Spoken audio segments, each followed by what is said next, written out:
one. Hey, I'm Paranormal Extraction, and guess what? We are going to be talking about the Majestic vampire today with Alan.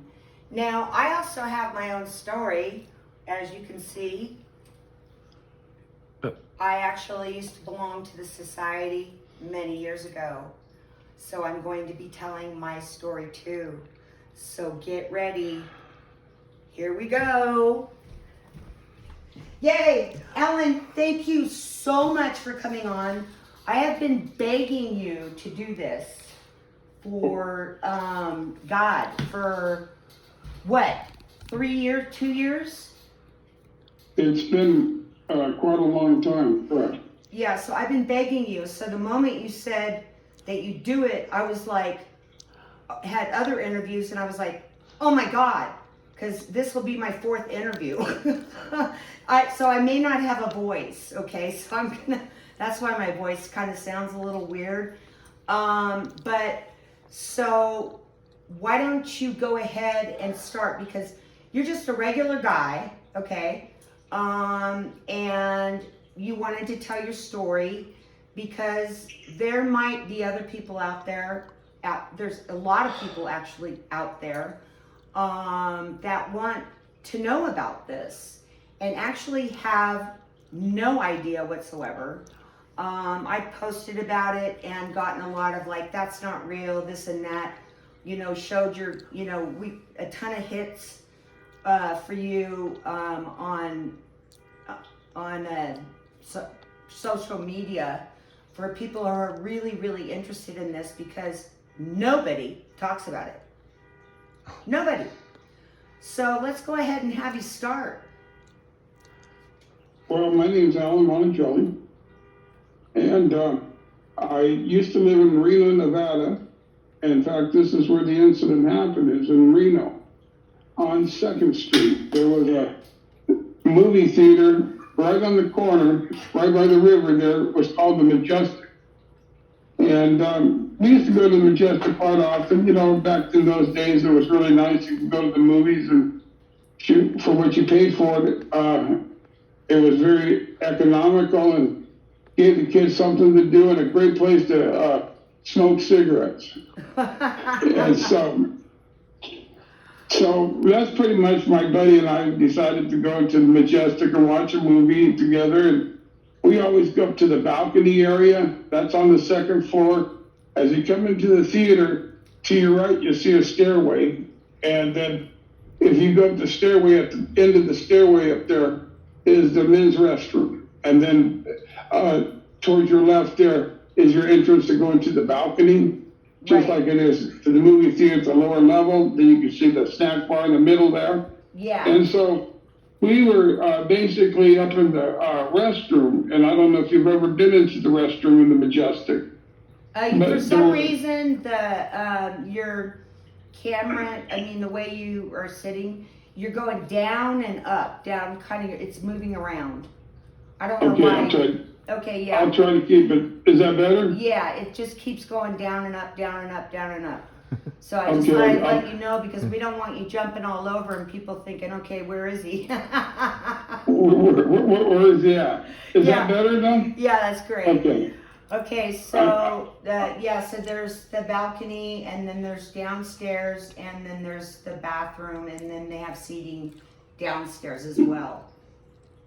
Yeah, we were in the men's restroom there, and there was a real small window. I would say the window probably no wider than probably 5 inches.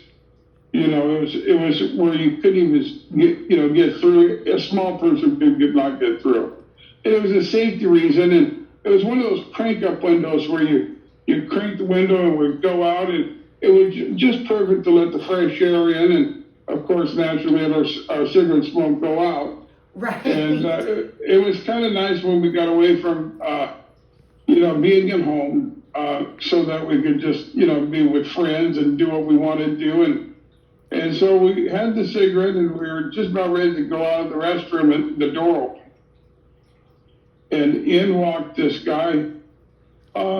He was probably about, I would say 6'6", and he was pretty strong looking, physically, but a little on the thin side. And he was wearing a dark shirt with an overcoat.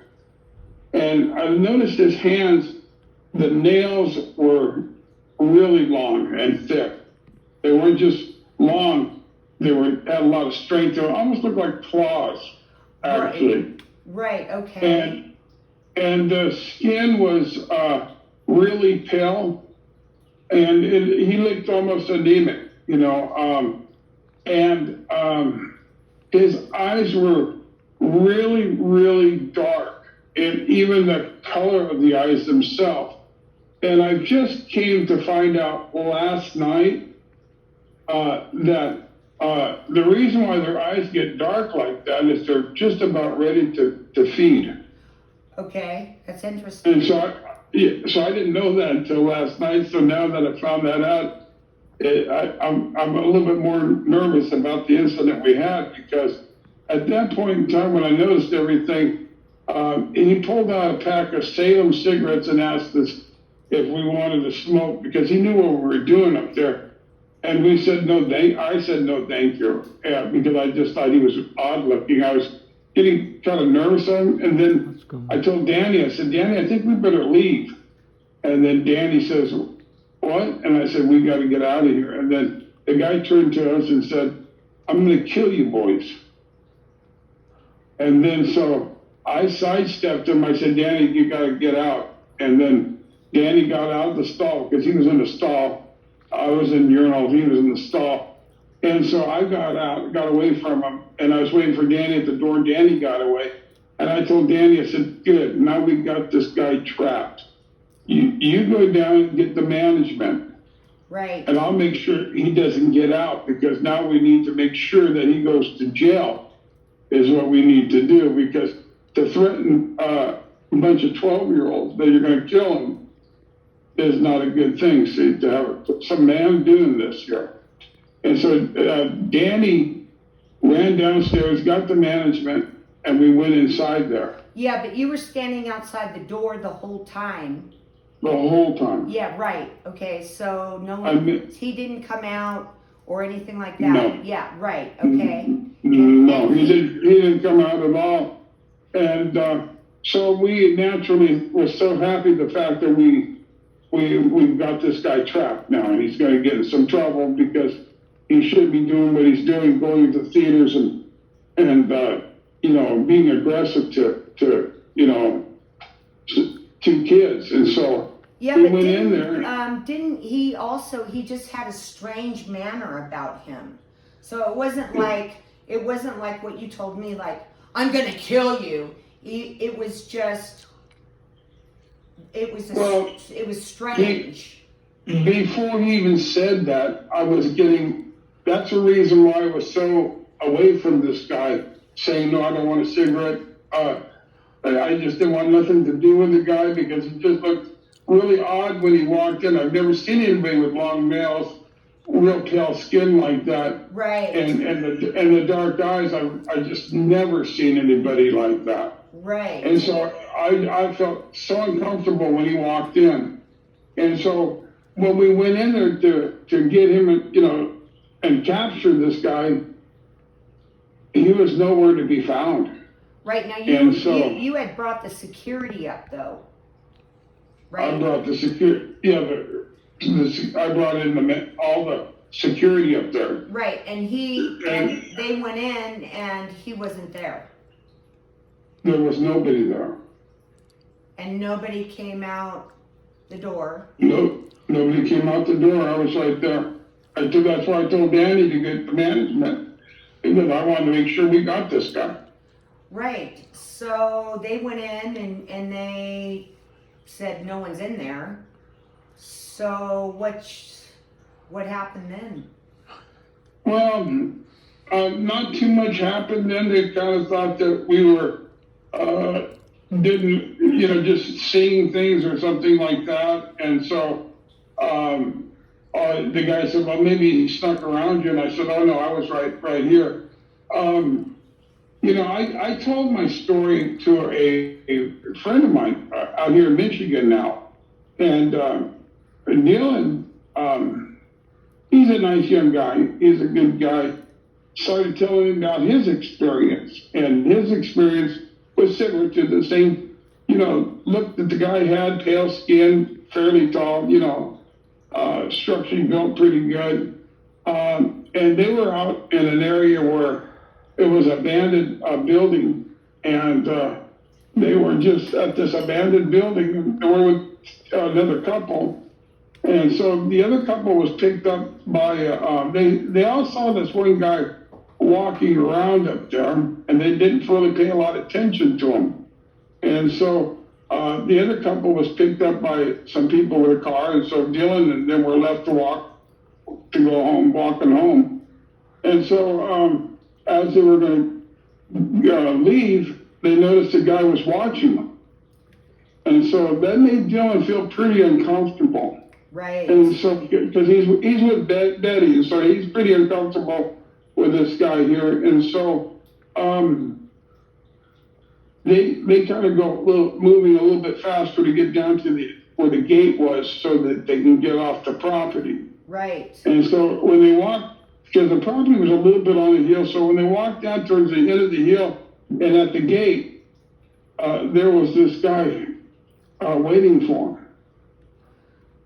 Right. And so what people don't really realize is that vampires are extremely evasive and they're very fast. They have extremely good hearing, and their eyesight is unbelievable. They can actually see in pitch dark. That's how good their eyesight is. But anyway, what happened is Dylan was basically pretty much pretty scared, and I couldn't blame him. Well, so yeah, because, if he saw him in one place and he's behind them, okay, standing over to the side, and they're taking off, and all of a sudden he's down there, it's like, wow. I mean, how did he get down there so fast? It was easy for him. I know. I know. I know. So take us further into this story. Well, they kept on walking down the road because they wanted to just get away from him, and they were walking up a grade up the road there, and when they got to the top part of that grade there, he came back up to him, and he said he was within him within seconds how fast he moved. And so Dylan was really concerned, and he told the guy he needed to leave. Right. And the guy was not leaving.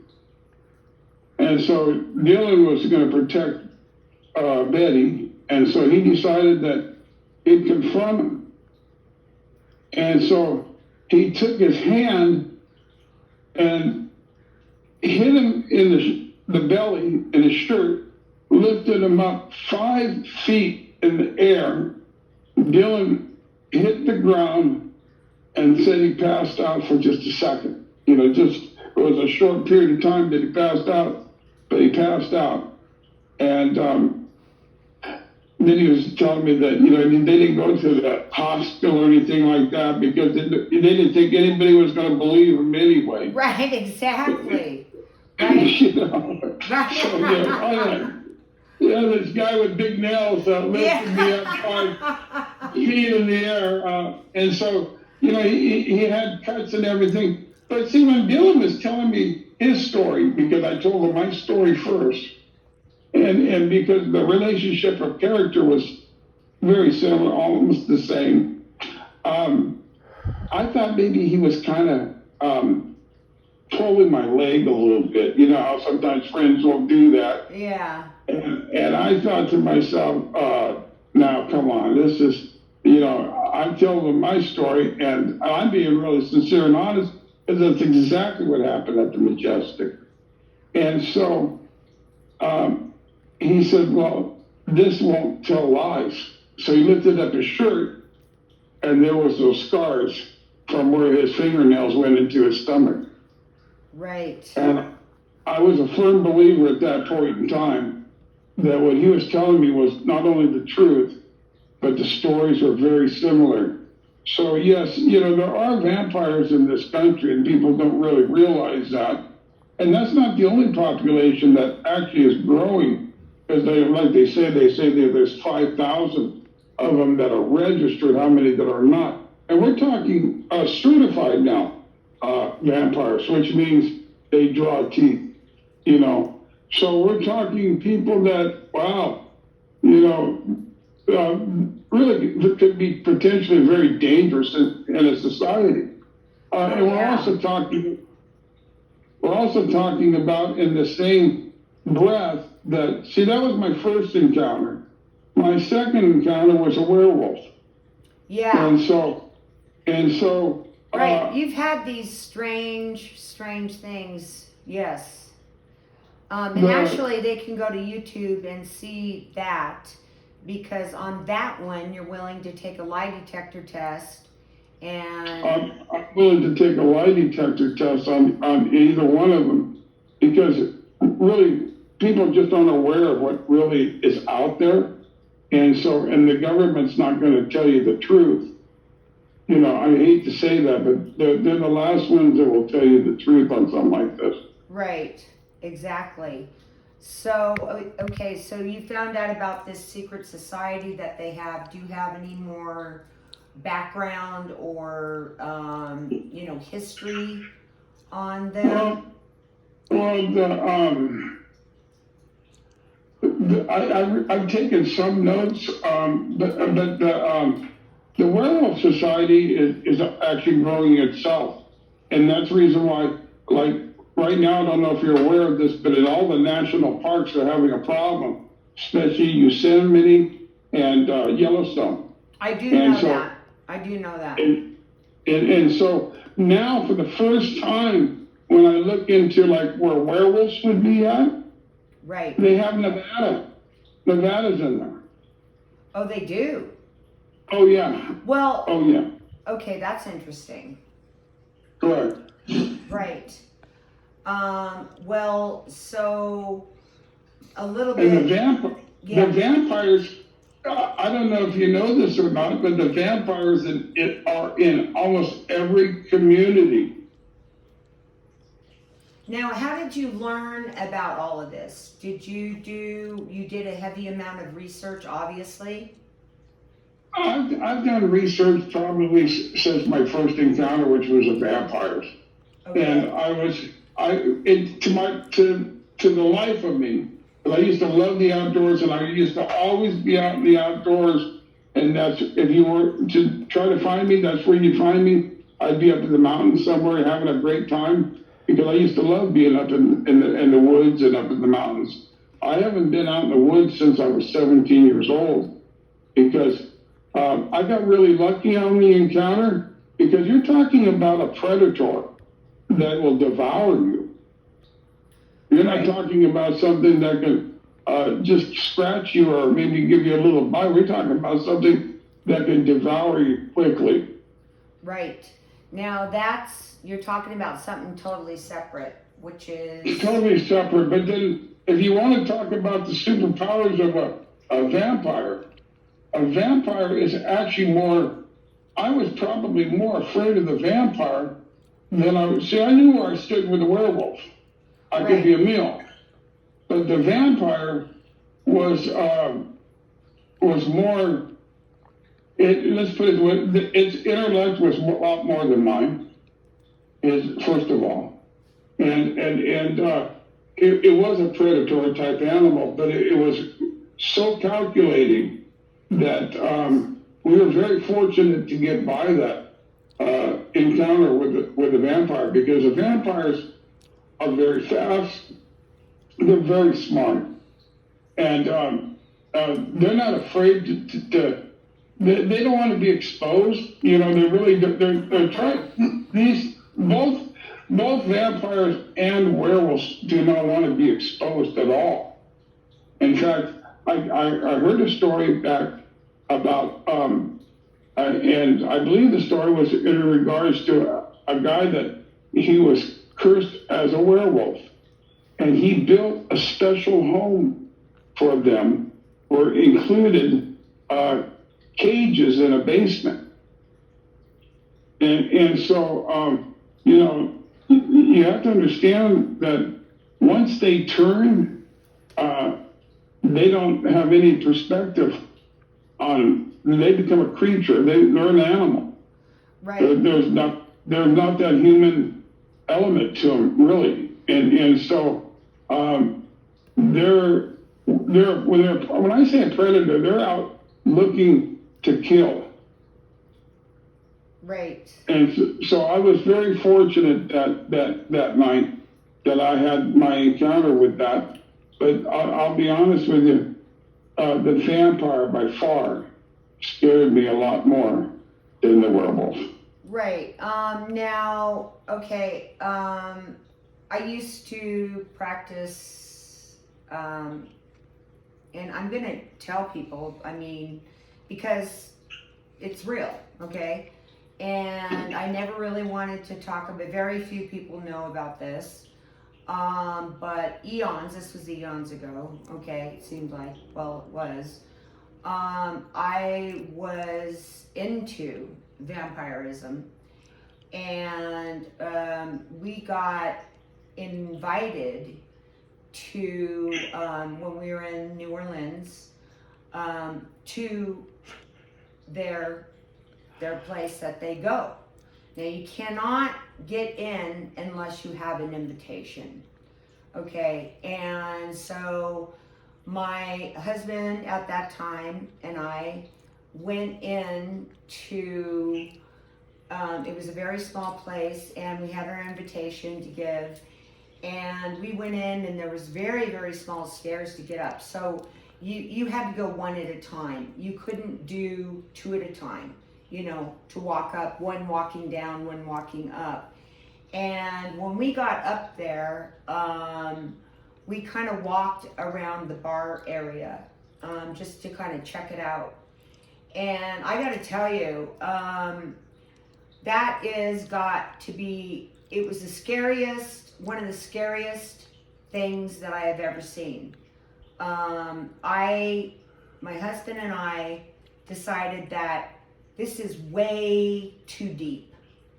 There was a lot of the ones that you're speaking about, okay? And then of course people, like me, that go in there and they just dress, and so because of the environment and because there was so many real ones that are exactly like you described, we took off. We were like, we're out of here. And so to go down those steps and be right next to either a real one or not a real one was like, we're trying to move to the side, and we took off on that one. Also, there is another secret society in Las Vegas, and it's actually underground. In there, okay, it's huge. It's like one room, and they did serve blood, okay? So that was your cocktail. If, you're into vampirism, they did serve blood, and there was a lot fewer real vampires, because you can tell if they're real or if they're fake. Plus, a lot of people have their teeth made into, actually they're there all the time by a vampire tooth master that will make fangs for you. I mean, even if you go on the internet, you can find somebody who can make, a dentist or someone, vampire teeth. But you can tell the difference between those and the other ones. But there was very few other ones because they kind of stood to the side and they weren't really social, and they were by themselves. So we used to go down there and do that. However, because of the the AIDS and all of those things that were happening, they changed the whole environment. There's also a documentary on Discovery about a real vampire, okay? And they show everything on there, which is absolutely amazing. I couldn't believe this guy actually went on and did this. But now they take, when you do it, you have a partner. You stay with your partner, and that's your partner. And they use a scalpel that's, in plastic, okay, completely covered. And they take the scalpel out, and they actually cut their partner with the scalpel. Now, these aren't the real vampires. This is a society, okay? And so they cut the vampires, and they drink their blood directly from their host's neck, okay? Now, what that does for them is it gives them a high, okay? A real high for not just the person who is doing it, but from the host, okay? So they get like really high from it, like if someone's smoking pot or something like that. And that's been my experience with the Las Vegas thing. I know they have a huge movement in LA. I'm not going to mention his name, but the LA one is absolutely gigantic. And yes, I did participate in all of this.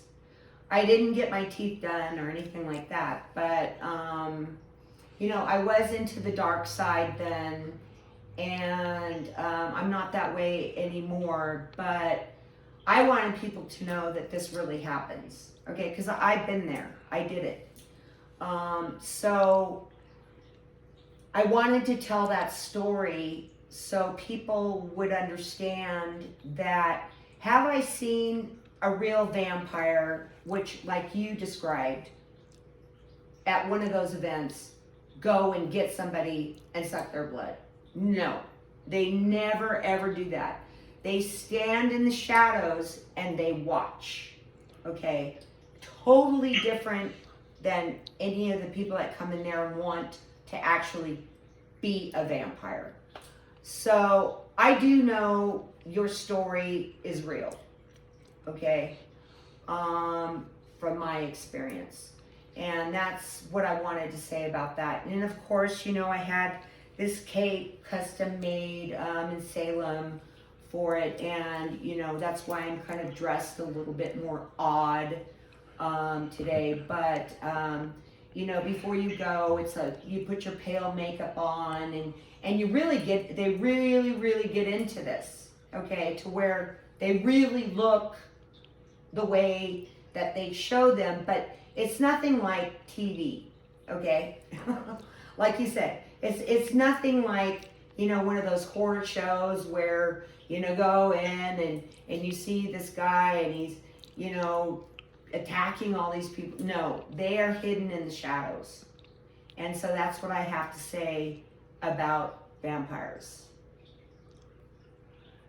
Yeah, I was listening to what you were telling me, and some of these wannabe vampires, when they're around a real vampire, will actually become a real vampire because it's an aggression that the real vampires have. Yeah, I actually haven't heard of that part, and it wasn't really in the documentary about that. But I know your friend, when he got those scratches, you were telling me that something infected his blood. Absolutely affected his blood. And I guess the vampire didn't have time to go in and do his thing, with his girlfriend or whatever. He lifted him up or whatever he was going to do, and luckily he got away. But the scratches that he got infected his blood. And I remember you telling me that. quite a bit it did. Right. Absolutely. And so, Dylan, even though he's a really nice kid and he's really a good person, he'll always have a dark side because of that. Right. And his personality changed 100%. to the point where after this happened, he totally became a different person. Well, he's in prison now because of. Okay, I didn't want to say that because I wanted to respect you about it. I understand, but I mean, I like to just be straightforward about things like that because people need to understand that what we're talking about today is extremely real.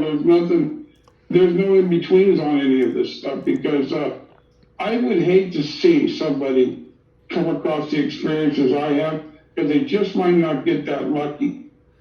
Right. And you had. Yeah, go ahead. At my, I just wanted to add one more thing. At my age, there's no way I'm going to outrun something like that anymore, you know? So I just don't like to put myself in that position ever again. Right, I know, and that's why you're so afraid to go in the forest besides your other event that you had. But so this kid, you saw the changes in him when he was a really good person, and you were telling me about what a nice person he was, and you saw this change come over him. So in your perspective, you think he was infected. Now, have you seen anything, done any research on if just having been scratched by one has infected somebody? Well, you have to stop and think that, you know, you have to stop and think that when you have the nails like that, there's bacteria underneath it, their own bacteria. Right. So when it actually went into, because it went into through his skin, the nails did. Okay. It lifted him up 5 feet. So he was infected by, you know, what was underneath his nails, you know, naturally. And because his changes, they weren't like, they were gradual. Okay, so when something's in your blood, it just doesn't happen bingo. Wow. But We know that. the changes were more of a gradual thing, and he's combating it really well now. But he's taking a different approach, which I think is a real smart approach. Right. By being in prison. Well, no, he gets out. He gets out pretty soon. But I mean, sometimes you have to take different approaches in life when you have certain situations. That's all. Right. Right. So, well, I've been begging you to come on and talk about it, and I know people are out there are probably going to think, "Wow, this chick is really weird." I think your phone's ringing. Anyways, and I thought, you know what? I'm just going to go ahead and tell my experience because, you know, I know that it exists. I've been there, okay? Not seen the actual one go after anyone, but I just wanted to add that in. And my show is about reality. It's like reality, like you and I sitting down and having coffee, but we're not actually doing that, okay? And we're just kind of shooting the shit, you know? And that's what I wanted this to be all about, and this show to be about. So I thought, no, let's talk about your experience as well. So, well, I really appreciate you coming on and telling your story. Good seeing you again, and I appreciate you sharing yours too. Right. Now, they can also go on and go down on my YouTube channel, which is Paranormal Extraction, and find, because that one, we actually met person to person. Okay, that was way before, you know, the COVID happened or anything else. And they can actually see the location and watch your story on that one because it's very good.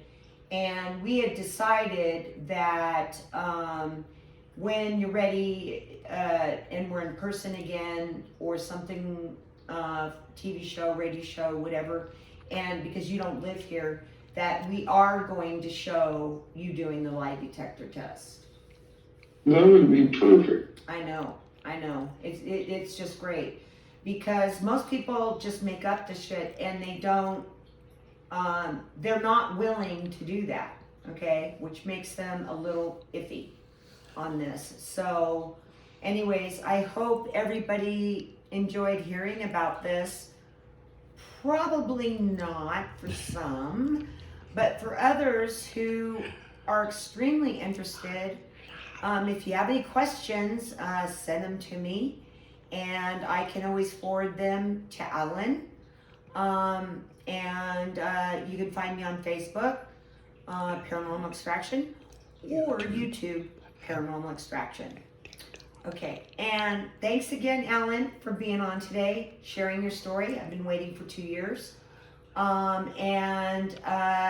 would have to say, have a great day.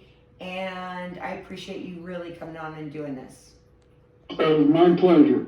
Okay, Alan. Over and out. Thank you so much. Have a nice time. Watch Ciao, your ciao. back.